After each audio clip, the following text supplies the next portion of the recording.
Good morning. Thank you for the presentation. The mic is not on. I will turn it on. There it is. Can you hear me? Okay. I apologize for the delay for all of you who have been here on time. I will try to compensate that with a good workshop today. I would like to begin saying Asante. Thank you very much for being here this morning, for sharing this time with us.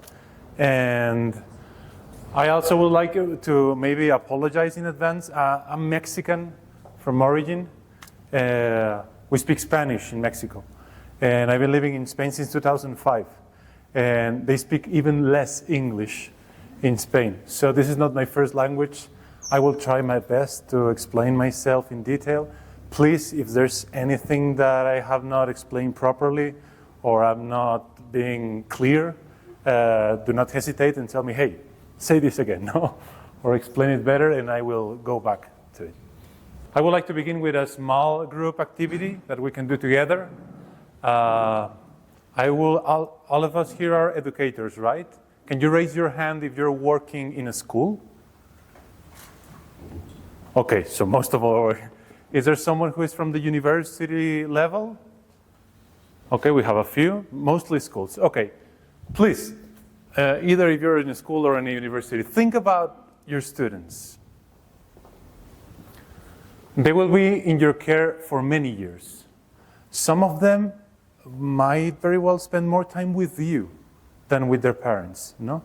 This is something that's happening worldwide because the demand of the workplace are always increasing. Now, try to write down, we don't have any paper, or maybe you have. If not, think it in your imagination. Think at least 3 words that describe what you would like to achieve in those children. This is a great responsibility, no? And this is also has something to do with your purpose on why did you choose to be an educator? Why are you doing what you're doing? And I know it's hard to choose just 3 words. 3 words that describe how would you like them to be, the 3 things that you consider are more important for you. The most important results that you're aiming for. And I'm sorry, but I insist. I'm not asking about the results that Kenya is expecting, or the education is expecting, or the school is expecting. What are you? What is it that you really want to achieve in those children?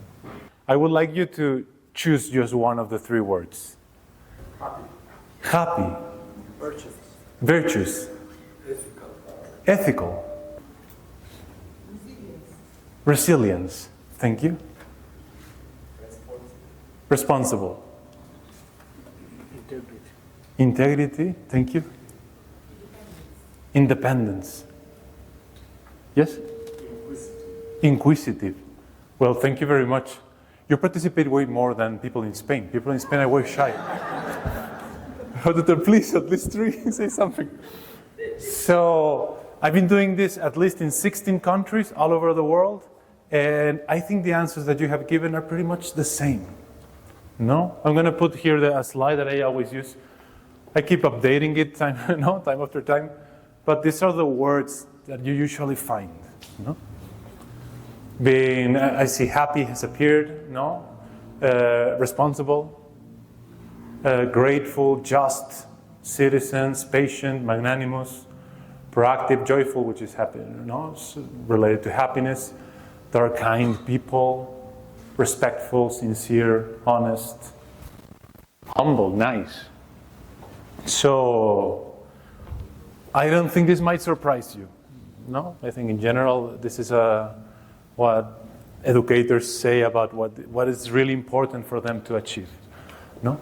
What is sometimes surprising in many countries is that most of the words that are written here, and most of the words that you have said, are, I don't know how you call it, moral values or moral virtues. I don't know which is the word that is. In Kenya, you use more the word values, or you use the word virtue? Values, right? And anyone can tell me the difference between a value and a virtue? Which is something really difficult. In many countries, when I ask this, no one has... they say, well, synonymous are very similar. Or maybe they say, no, virtue is a religious word.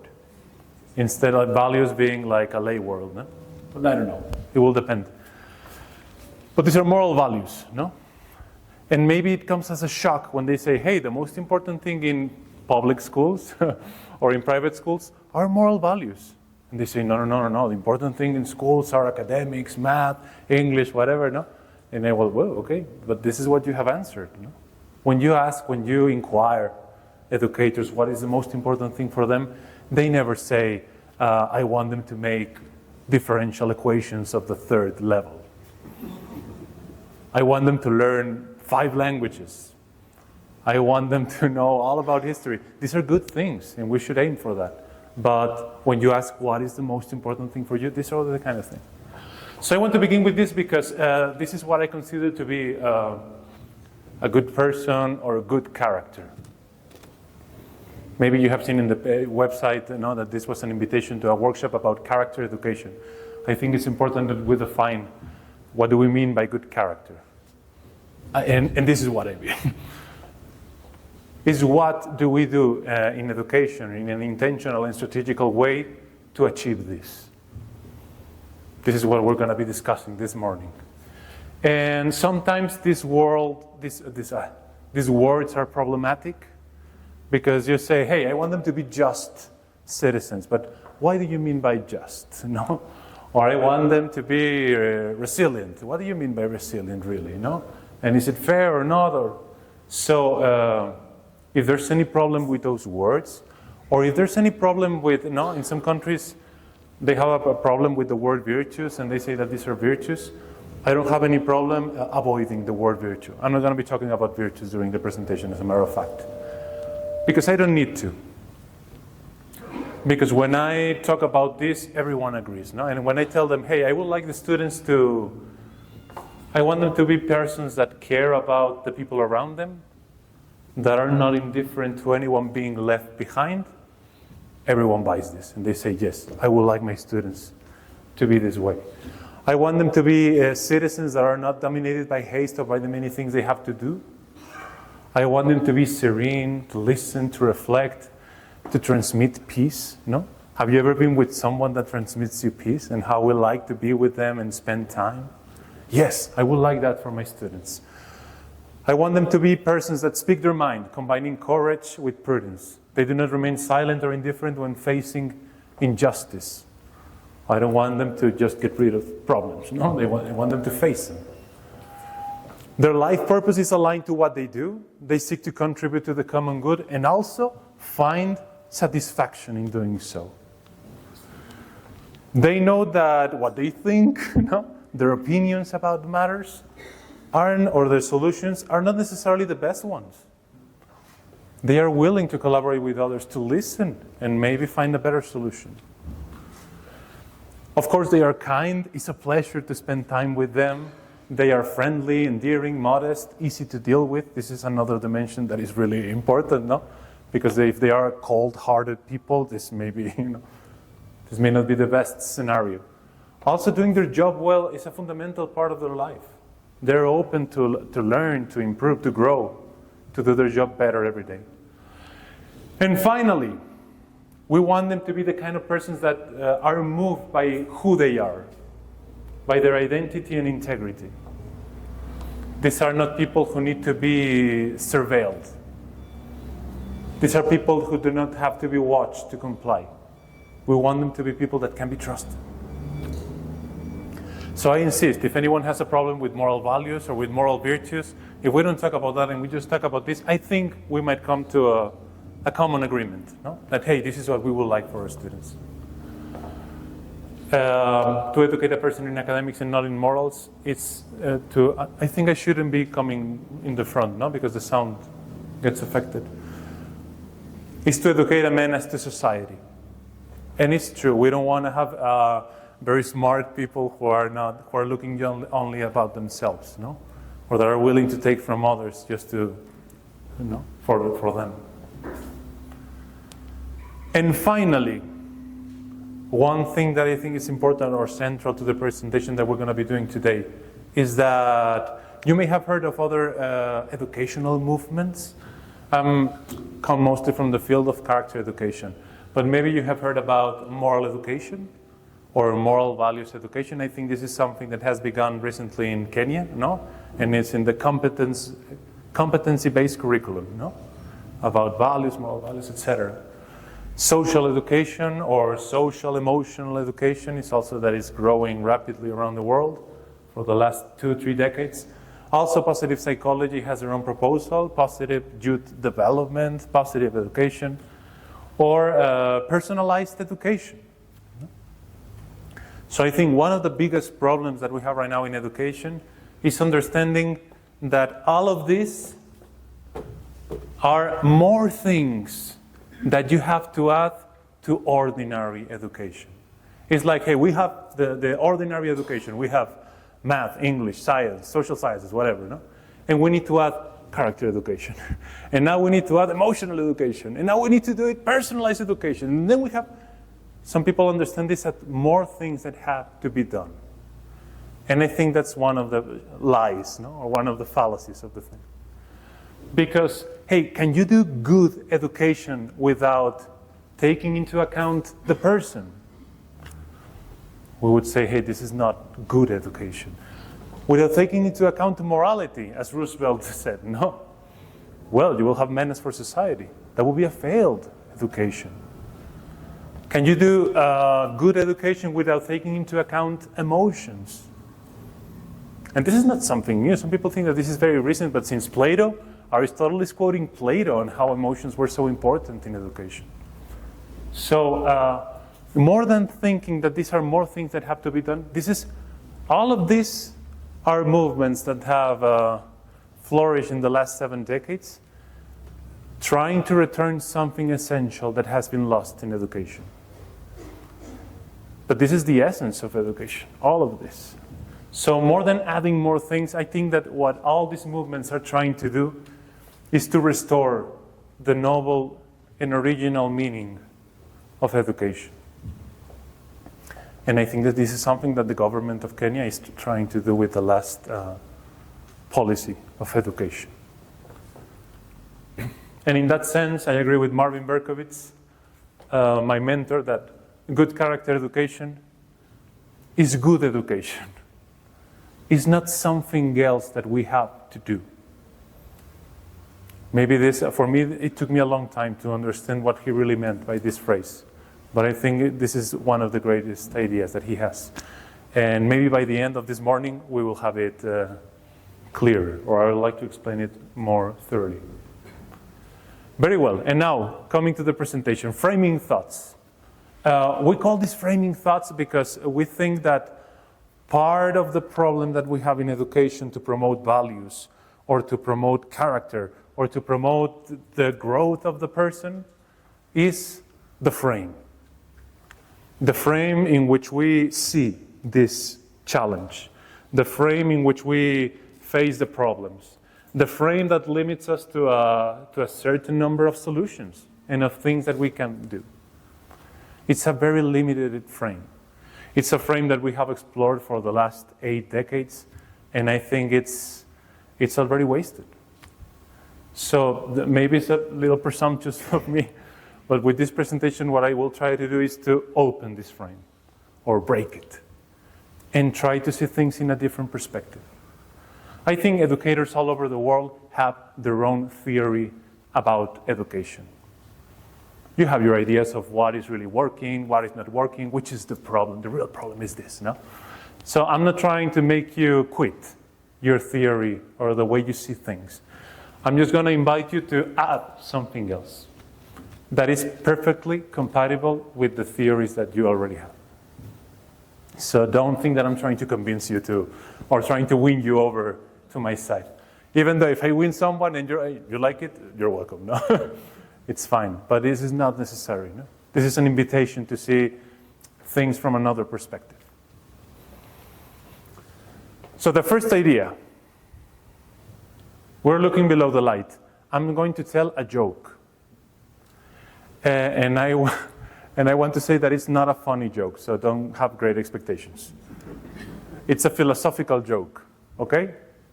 So the joke is written in a book called Plato and a Platypus Walk into a Bar. A promising title. And the joke is like this. There's a gentleman walking at night through a park, no? And he's walking, besides the street, and he saw another man looking for something below the light. And he approaches and he says, "Hey, what happened? Did you lost something?" And he says, "Yes, I lost my keys." And he says, "Oh, I'm so sorry. Can I help you find them?" And he says, "Oh, you're very kind. Yes, please help me." And they start looking, and they spend there 2, 3, 4, 5 minutes. And then he says, "Well, we've been looking here for a long time. Are you sure that you lost your keys here?" And he says, "No, I lost them over here." And the other guy stays around and he says, then why are we looking here? And he says, "Because here the light is better." Thank you very much for laughing. No? When I do this with university students, they never laugh. They put a platypus face. No? So even though it's not the most funny joke that you have ever heard, I think it's a powerful image. An image that I'm going to be coming back during the whole morning, no? Which is the light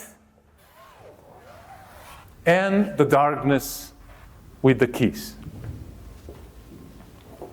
Number 2, I think that, as you have seen, John has included in the schedule of today a quote that talks about design. We think that a part of the problem is how things have been designed in education. Okay, so I'm gonna do another exercise with you. I'm gonna put an art collection, and I would like one of you to try to guess which is the name of the collection. Okay, this is a challenge. Let's see. Only a very few countries have been able to guess the right name of the collection. So first, we have the wine cups, the thingy to warm milk,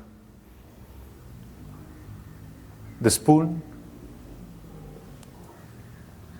the fork. Try to think, what do they have in common? Portable ruler, the flat key,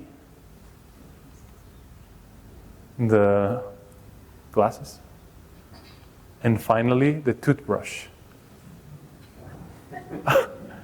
So anyone dares to say, which do you think might be the name of this art collection? What do these objects have in common?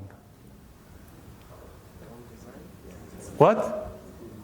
Design, they have been designed in a way, but yes, that's not the name. Yes? Unique design. Could be, but it's not. Thank you.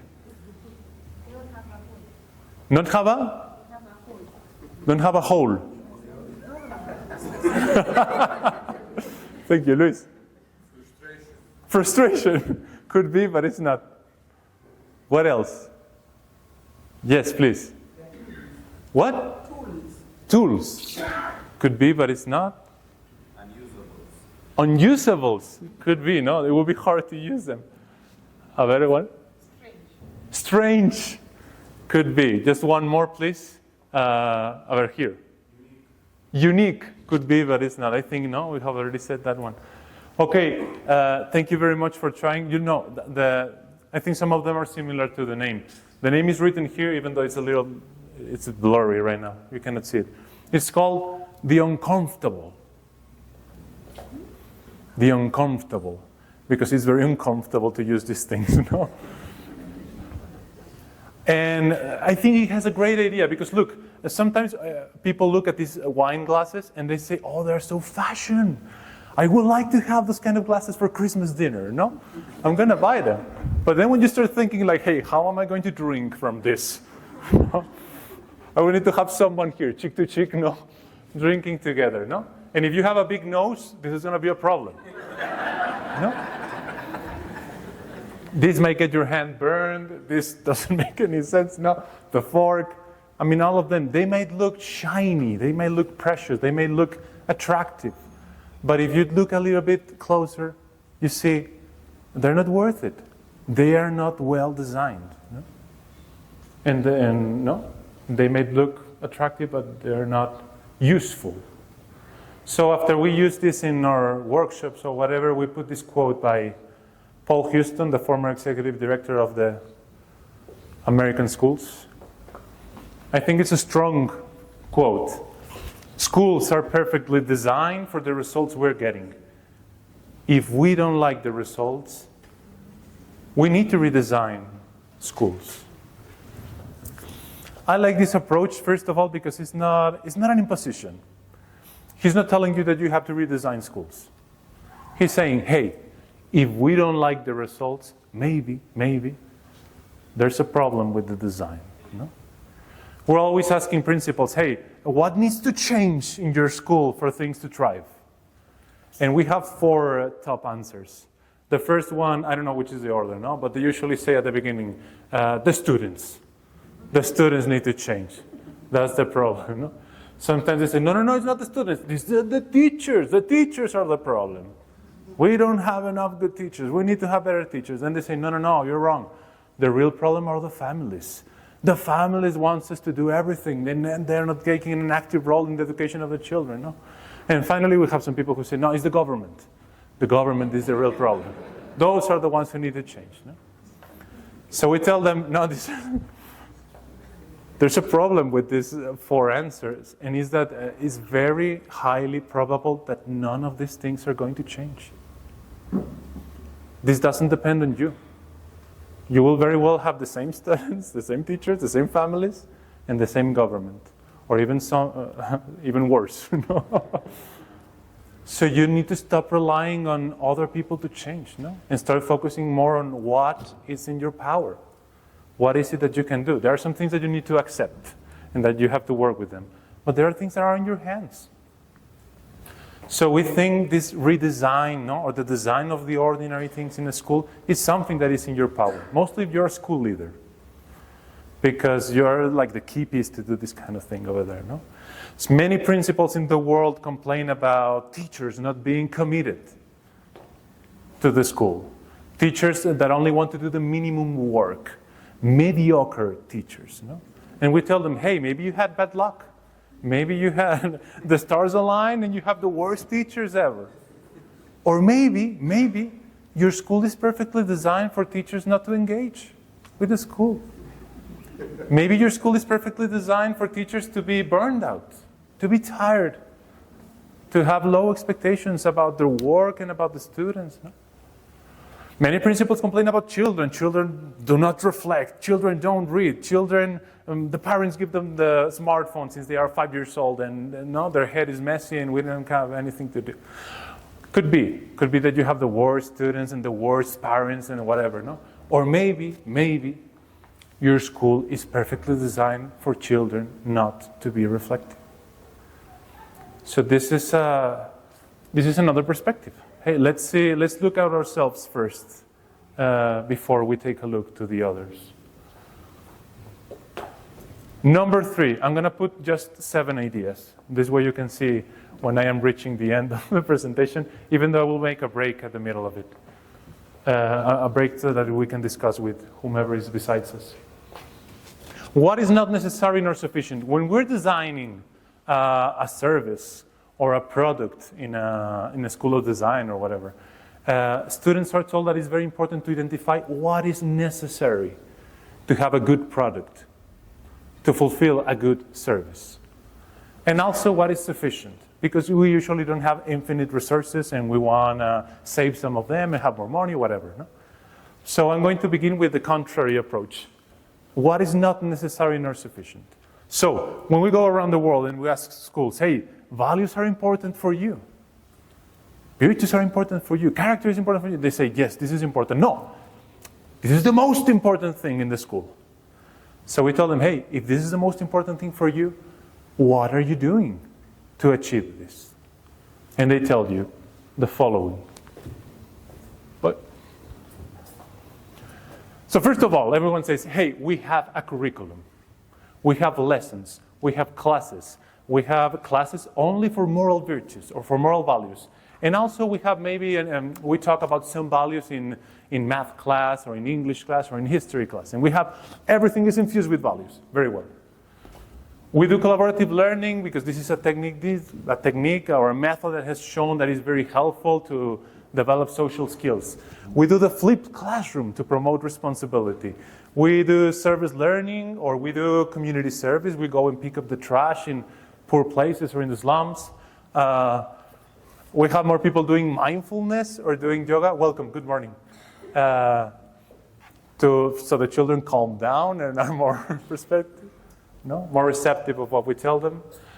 Other people focus a lot on selection. If you are not a public school and you can select your teachers, you can select your students, you can select the families. Hey, let's look for the best families. Let's look for the best students so that everyone here thinks the same and we're all aligned and no one is miscarried. There are some other classical approaches like, hey, let's read the great books of the history of humankind so we can inspire in the Odyssey or in, the Count of Monte Cristo. I don't know if I'm translating it well or not. So, a more traditional classical approach to education. Or maybe we have tutoring or mentoring, or I don't know how you call it in Kenya, in which we have like, hey, we have adults that talk with children individually for 20 minutes every 20 days. So they can have like a personal relationship with them. Okay. I would say that I appreciate all of these initiatives. There are even more, I'm just putting the ones that are more frequent. I want to transmit two ideas about this. The first one is that none of these practices are strictly necessary to do character education, to do personalized education, to do moral education, to do social education. None of these are strictly necessary, even though there's a lot of people who do them. Which is the major evidence that these are not strictly necessary? That we have many studies of many schools that don't do any of them or don't do one of them and still thrive. So that's the first idea. And the second idea is that many people ask, hey, Juan Pablo, do you guarantee that if I do all this, we're going to have a good school? Children are going to cultivate a good character? Well, no. This is not sufficient. There are many schools who do all of this and do even more because they have a lot of resources and they have a lot of people willing to give their lives for their project, and they fail. So, coming back to the idea of the lights and the darkness, what is below the light? That is what usually principals, teachers, and educators are focusing on. The first thing would be, do more. There's a paradigm in education that if we do more things, we're going to be doing better education. And the way in which schools compete among themselves, or the way that they try to show parents that their school is better and they would choose their school, is that we have more programs. We have more activities. We teach more languages. We do more trips, And that doesn't necessarily make you a good school. And what we have found in our research is that sometimes, we have been doing consulting for schools for the last 10 years. And usually, the first step to begin improvement is doing less things. Is doing less. Why? Why? Because usually the social pressure in general, not just in education, but in every other context, is to be doing more and more and more and more. What happens when you do more than your capacity let you do? Maybe the first year you're, okay. Second year, third year. By the fourth or the fifth year, you're already burned out. And you're sad. And you become angry fast with people, with their interactions. And you start to deteriorate your relationships. And you don't really want to go to work anymore.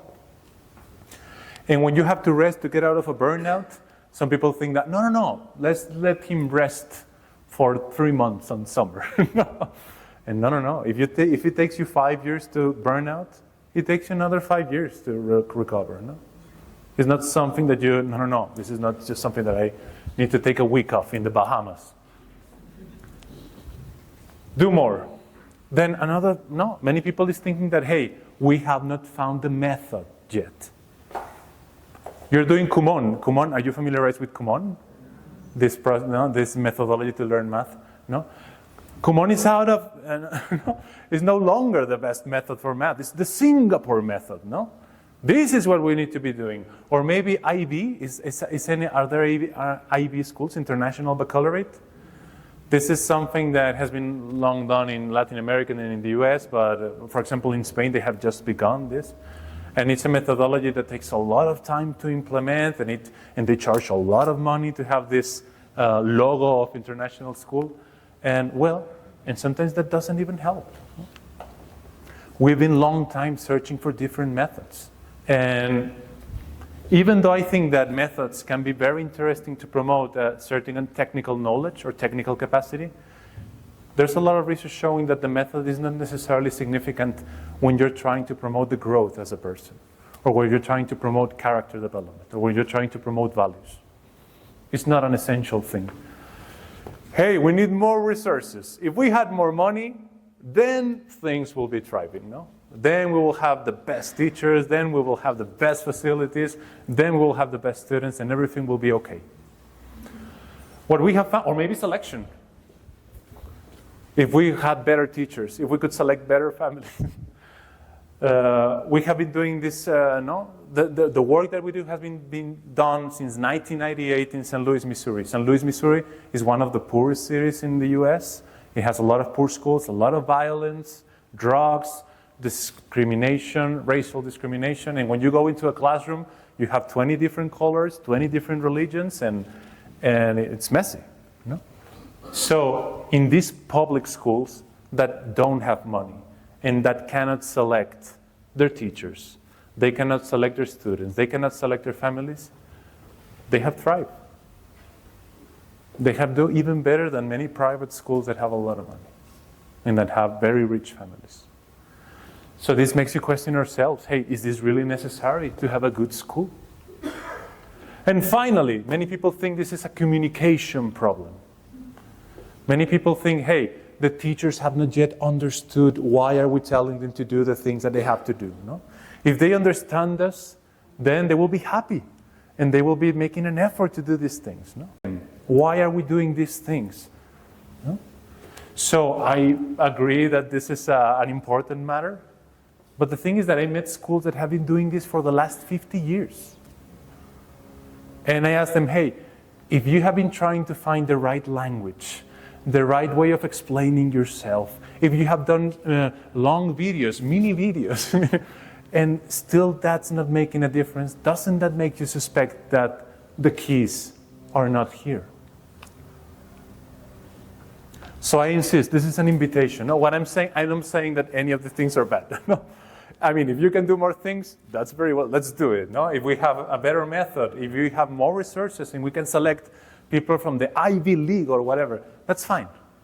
What I'm saying is that the keys are not here. And let's do this fourth idea and then have the little activity that I want to propose. So I guess many people would say, well, Juan Pablo, then what's necessary? Come on. You tell us what's not necessary, what's not sufficient. Then what is necessary, which I think is the most necessary thing in a school to promote values. And I also think that this may be even sufficient. If you have this, you don't have to do away more things. If you have this, you have already got the most important thing. And it's something that it's called the climate, the culture, the atmosphere, the ethos. Each one of these has their own research international center, their own journal, their own annual conference.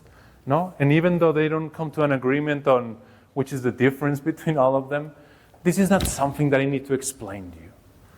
This is not something that the principal of a school has to explain to you when you arrive at a new school. If you arrive to a new school, maybe not the first day, maybe not the second, but by the end of the first week, by the end of the second week, you already know what kind of place is this.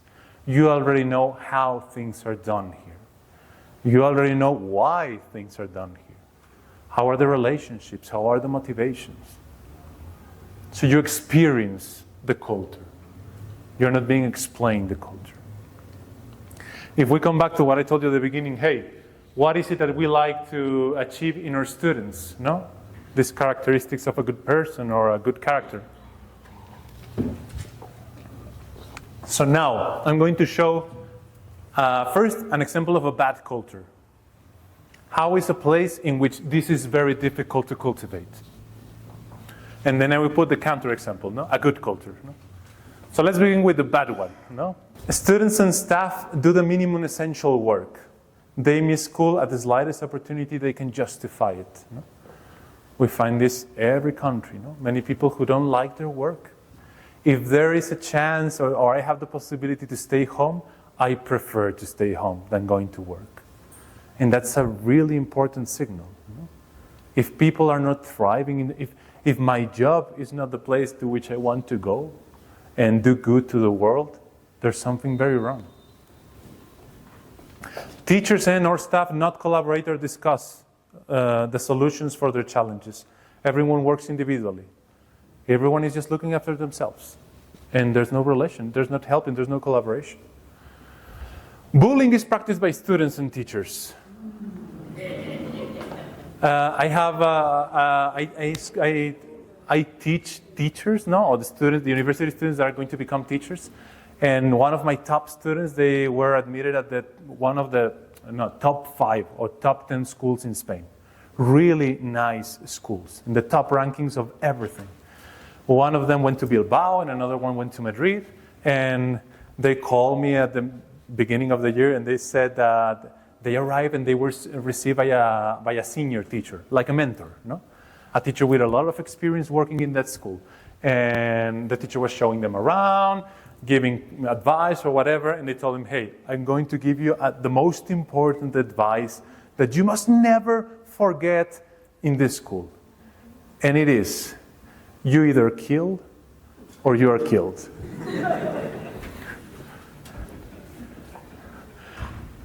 And they were depressed, no? Like, hey, I come to the top school and this is what they tell me.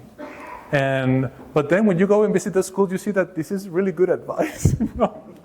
Because sometimes we arrive at the schools in which everyone is screaming, no? In which children don't care about anything, and the only way that a teacher can control the classroom is by screaming. No, silence! And threatening and even throwing chalk to them. No? So what happens if a teacher doesn't do that when they arrive at school? That is like this, that has this culture.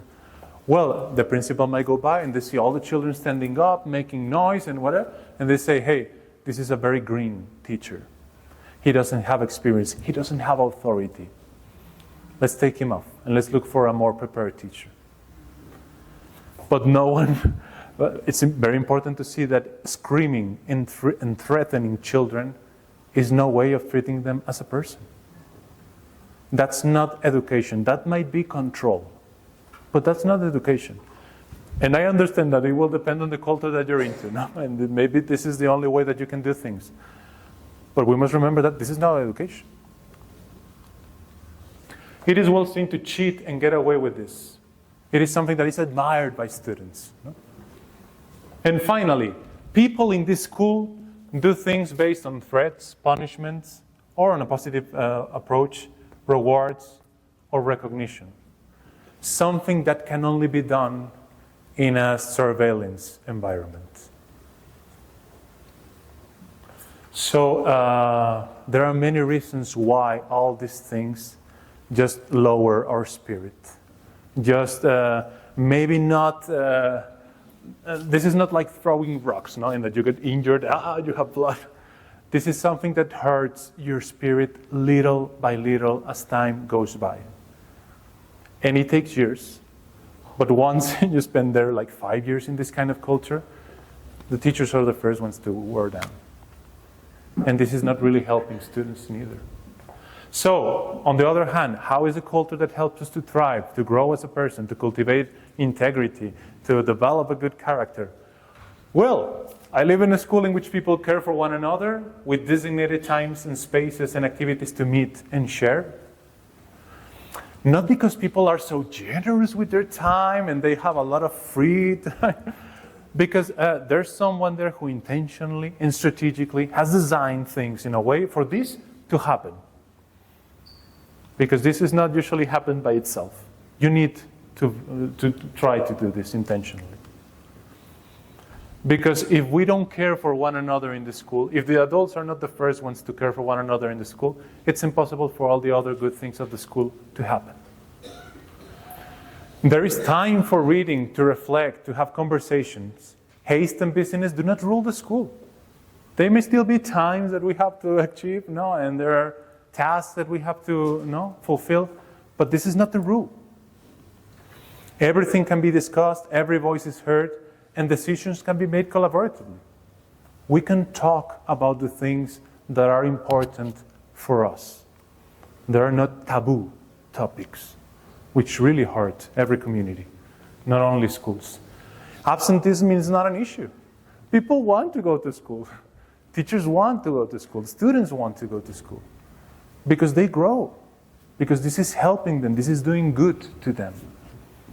We're very fast to think that people don't want to go to school because they're lazy. No? Instead of thinking, hey, maybe it's not a problem with people, they're not lazy. They're just, the school that we have right now is not a school in which people want to spend time in. Teachers and staff typically collaborate, working together with openness for learning and to collaborate with each other. Instead of bullying, the veteran students support the new students, taking pride in taking care of them. The same with teachers. Students perceive their teachers as their servants. My teachers are here to serve me, to help me learn more, to develop myself. Academic integrity is the thing that is valued, no? We value the student. How I would like to be like Maria, because Maria is studying. He's such a good student. She also helps her classmates.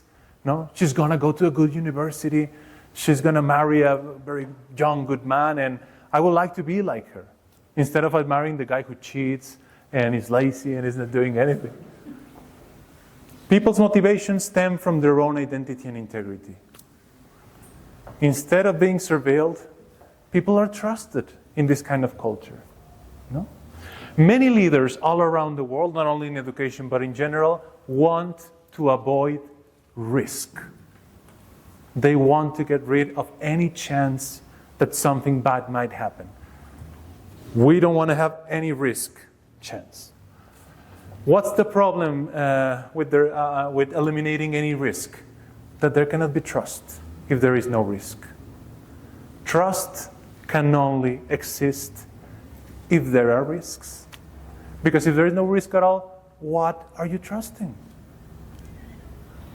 So sometimes we don't want to do that, but sometimes eliminating any chance we have everything controlled, everything in position, everything disposed, implicitly and explicitly, you're telling all the people that work for you that you don't trust them.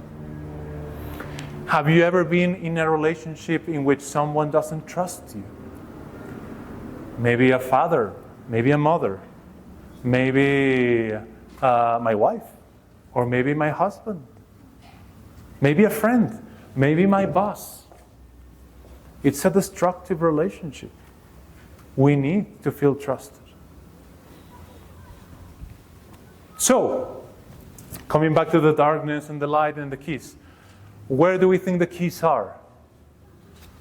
In who we are, our own identity, in our relationships. How do we relate to one another? What do we mean to one another?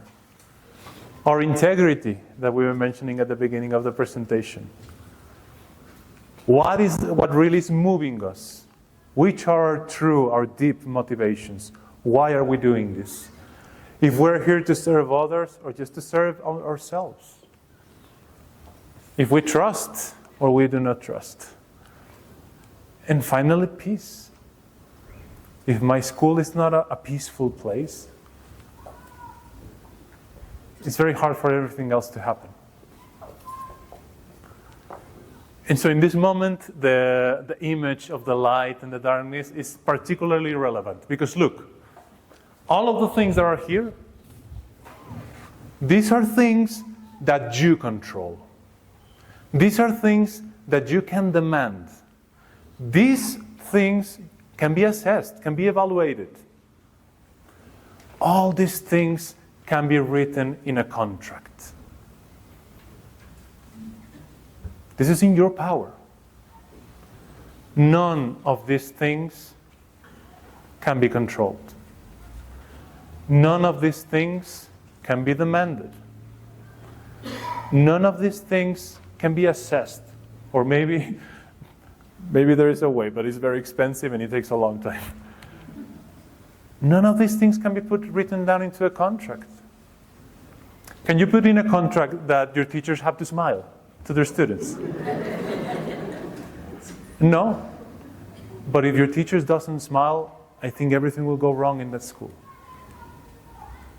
Can you put in a contract that teachers should have friendship relationship with their colleagues and care for one another? You cannot write that in a contract. But if that's not actually happening, it's going to be very hard for the school to thrive. Can you put in a contract that teachers have an unconditional, caring relationship for each and every one of their children? You cannot do that. However, if your teachers don't actually authentically care for their students, none of the important things of the school can happen. You can never demand this. This, as much, can be an invitation. So maybe one of the epiphanies for this workshop is realizing that this is what actually works, what actually helps to cultivate values in schools. This is the effective way to promote it. And becoming aware also that this is not something that you can demand. This is not something that you can easily assess. Sometimes people tell us, hey, Juan Pablo, this is more, it seems that you're talking more about the values education of the teachers instead of the children. No, this is for the children. No, we're focusing on the character development of students. And yes, but I agree a lot with Tom Licona when he says that the single most powerful tool that you have to impact the student's character is your own character. Either you first worry that your teachers are okay, are well, they have well-being, or they're not going to be able to help students be okay. They cannot supervise the well-being of the students. If your teachers are not actively cultivating a good character, they're not going to be able to help students cultivate a good character. If your teachers are not growing as a person in their job, it's going to be very difficult that they help students to grow as a person being a student. So, teachers are first. Or maybe we as school leaders are first, because also if we want to help teachers achieve this, we need to be the first ones to do this. Gandhi used to say, be the change that you want to see in the world. No? Marvin used to say, be the character that you want to see in your students. No? Michael Jackson said, I'm looking to the man in the mirror. Have you heard that song? No? The man in the mirror. Starting with the man in the mirror. Okay, so let's stop in this point. And I would like now, so you can also have a chance to talk and have a conversation. I would like to propose you a question that you think in reflection for 2 or 3 minutes in silence, and then share with whomever is by your side. And the question is, do you remember this quote by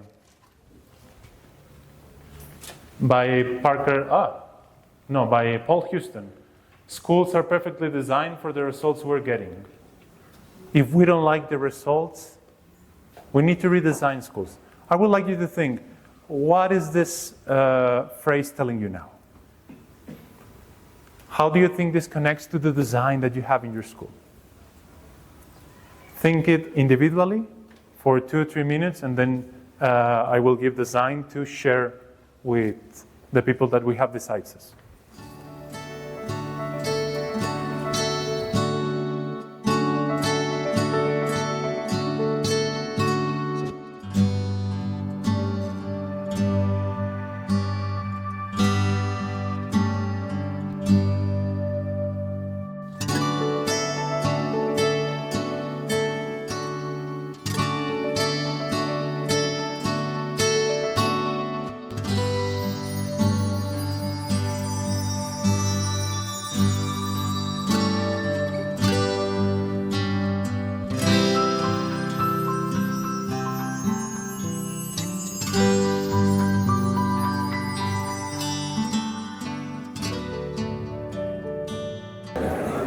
Would anyone would like to share what you were having this conversation with your colleague? Either what you were thinking about this quote, this citation, or maybe what your partner is telling you? Or maybe you can invite your partner, hey, she has a really good idea. Why don't you? Here? Okay. It says schools are perfectly designed for results we are getting. What results are we looking for? No? Not. So what results are we looking for? Are we looking for academic results?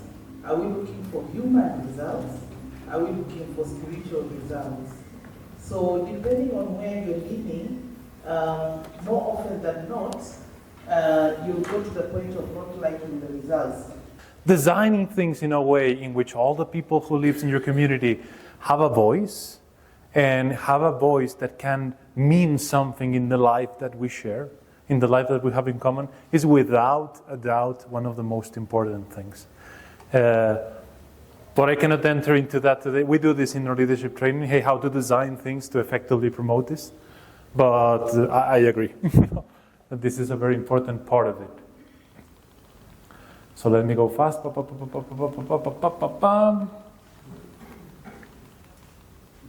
We're going to stop in 15 minutes. Yes? You know, we have a break. Tea time. I know. I pass. I'm sorry. So the seed approach. This is another idea that can help to see things differently. No? A seed, I think, is a mystery. Right now.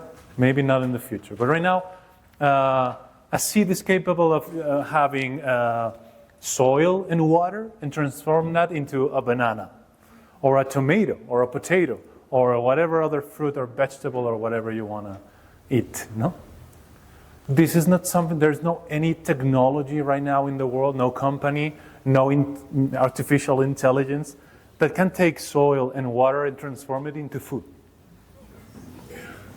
Maybe we will know in the future, but right now, no one has the power, the knowledge, or the technology to do that. It's something inside the sea. There's something there. What we know, and we have become really good at that through the generations and the years in the history, is knowing which are the best conditions that we can put around the seed for it to grow, to flourish, to bear fruit. This is what we really know. But we don't know what the seed does. We know which are the conditions. So this is an invitation to think in this way with children. If you want to make children or adults grow, do we know what the children, adults, or people in general have to do with their lives to flourish? You don't know that. That's a mystery, even for that very same person. And this is a question that we must live on our own, maybe with the help of others, and maybe hearing their advice. But this is something that you have to discover for yourself. No one can tell you who you have to be or who you are. No? And we have had many problems in education or information in general when someone, an educator or a formator, tried to assume this role. A formator, instead of telling people what they have to do, should be focused on figuring which are the best conditions for someone to grow, to thrive, to develop their character, their identity, their integrity. So, this is the Camino de Santiago. If you ever come to Spain, I invite you. This is Pamplona. In Pamplona, we have the best conditions for sunflowers to grow. It's full of sunflowers. No? And if you put a seed of sunflower there, it will grow, and it will flourish, and it will bear fruit. But if we put a sunflower in Patagonia, or in Russia, in Siberia, it will not grow. Or it will grow poorly, and it will die. It won't flourish, it won't bear fruit. I'm putting this image because sometimes I'm with educators who look at children that are this way, and they usually tell me they didn't have enough willpower. They didn't desire to flourish. Or even sometimes they tell you, we didn't explain them well. We need to give them another course of how to flourish. We need to give them another course of virtues, another course. And it's not really like that. usually children that are like this is because their conditions were too harsh. If a child is put in good conditions, the conditions that we just have seen of a good culture, they flourish. I accept that freedom exists, and that even people in the best possible conditions, they lose themselves. But this is not what usually happens. Usually, if we're in a place that we are cared for, that in which people we're important to the others that we share our life with, they count with us, they take care of us, they hear our voices, they do not force us into doing things that we don't want to do. Children grow. So another idea that I think can help, the seed approach. Sixth idea. What research suggests is that we should implement design principles. When we're designing the ordinary things that we were telling, hey, how do we design things in order to help people to grow? So the research that we have done that Marvin has been doing since collecting everything that has been published since 1952, suggests the following thing. The what is not that important. What really matters is who, why, and how. So let me explain this. There are a lot of evidence-based practices to promote values development or character development. For example, mentoring. This is one of the most highly qualified practices that help people grow. But the thing is that if you see all the studies, you see that mentoring sometimes works and sometimes it doesn't. Community service is another excellent practice that has been done around the race. But if you see the studies, you see that sometimes it works, sometimes it doesn't. Having a curriculum about values, sometimes it works, sometimes it doesn't. So if you analyze the 369 papers that have been published about character education, values education, moral education, positive psychology, social emotional learning, you see that sometimes they do it, sometimes they don't. So the research people, the researchers who have been going through this, Marvin and his team, they say, hey, then the real question is not what works. The real question is on what does it depends. What happens in this so that they work? These practices that we see are the most often effective. And they see that it will depend mostly on who you are, on why are you doing things, and on how you do them. When we talk about design principles, what we mean is, hey, let's focus on this. Instead, not that much on what. What schools are doing, I think that all of your schools might already be doing the right thing, regarding the what, the practices, because people have common sense. And usually people do things that are okay, What we are not usually that focused is on this, who, why, and how. So this may be a good news, I don't know. What we're proposing in this approach to education is that instead of focusing on doing extraordinary things to promote character, let's focus on redesigning the ordinary things. The things that are already being done in your community. The things that you will have to do either way. You're going to have exams. You're going to have assessments that can be done in a way that help people grow. And they can be done in another way that doesn't help people grow. We're going to have problems. We're going to have fights. We're going to have conflicts. They can be solved in a way that help people grow or not. You're going to have faculty meetings. Faculty meetings sometimes inspire the teachers and they want to come back and do a better work. Sometimes faculty meetings just get us depressed and we want to have a passive role and just get out of there as soon as possible.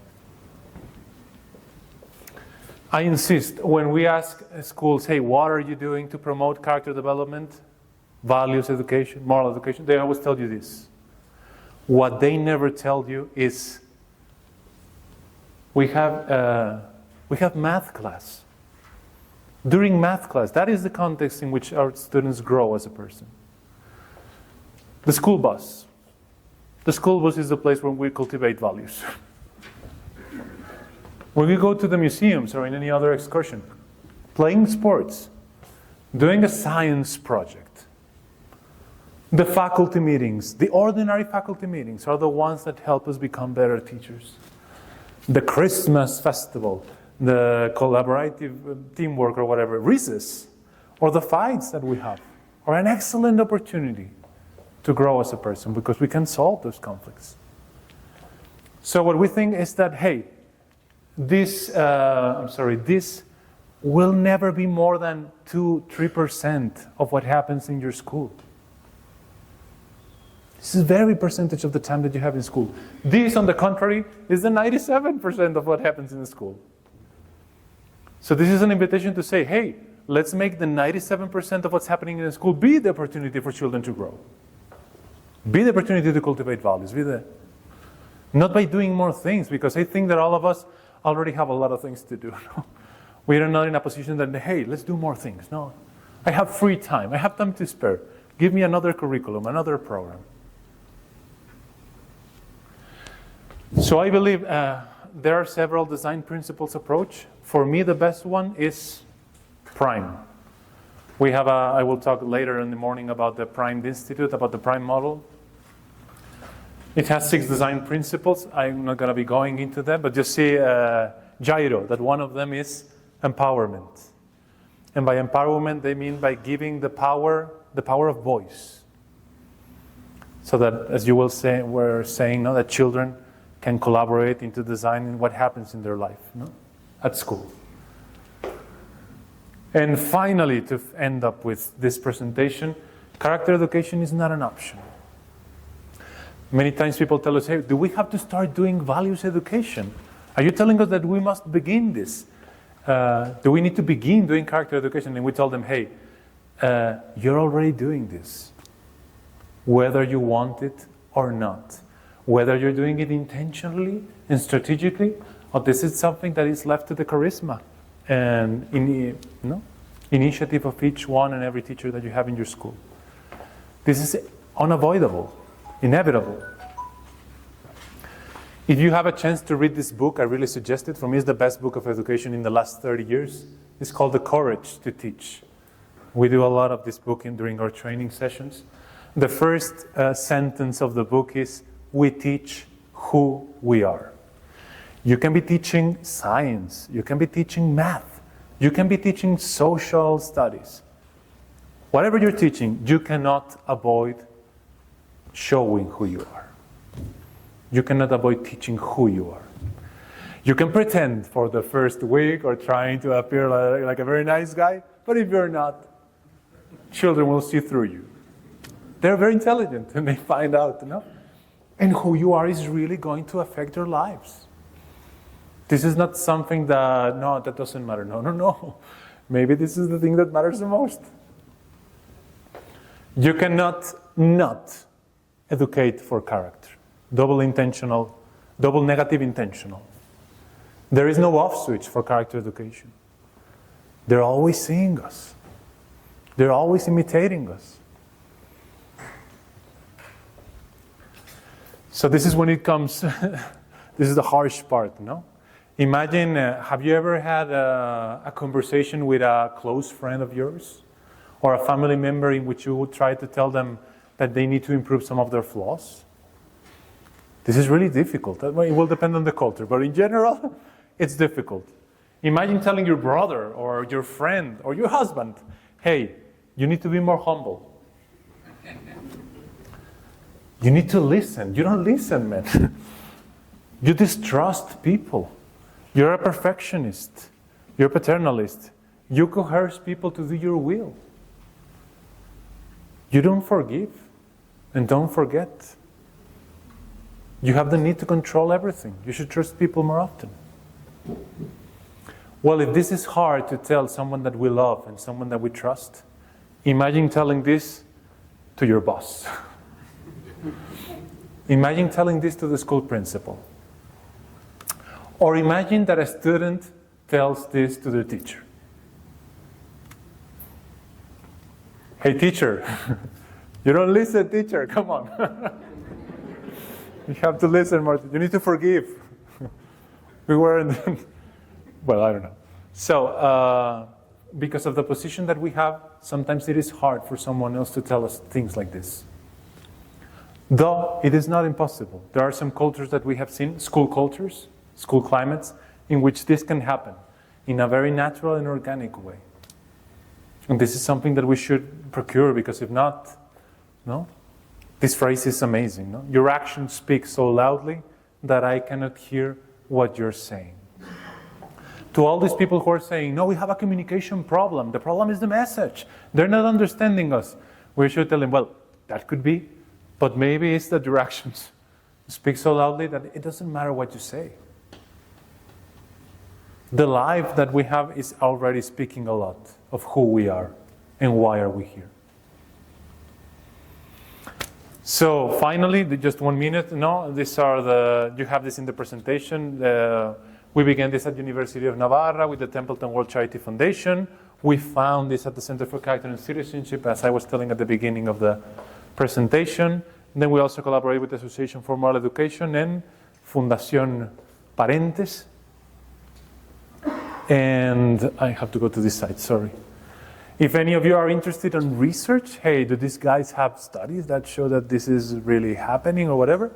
Here are some of the papers. These are some of the old papers. We have more recent that we're publishing by ourselves, but I wanted to show some that are not mine, because you're saying, well, what are you going to say? No. And these are some pictures of the trainings that we do, that we have been doing around the world in several countries. As you see, it's a very dynamic, interactive methodology. And I also want to show them because most of the things that we have learned comes from them. No? I mean, we're always doing this, we're always listening. We take a lot of time listening to the leaders, to the teachers. So many of the ideas that I've been telling today are not mine, or not mine alone, are from the educators that we have met around the world. And this is something you cannot see. There's a map mundi behind, though it's very clear. But these are the countries in which we're working right now. The blues are the ones that we're already visiting. The red ones are the ones that we might go in the future.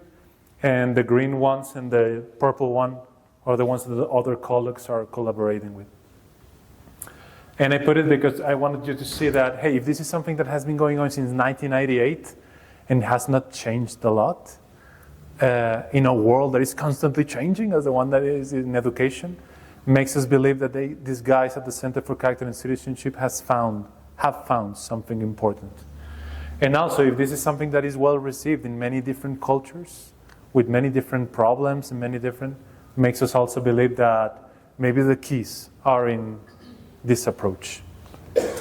And finally, if any of you like social media and would like to see videos of people doing this or whatever, this is our Instagram. And as I promised at the beginning of the presentation, here is a QR code in case you would like to have this presentation, or if you want to share it with someone else.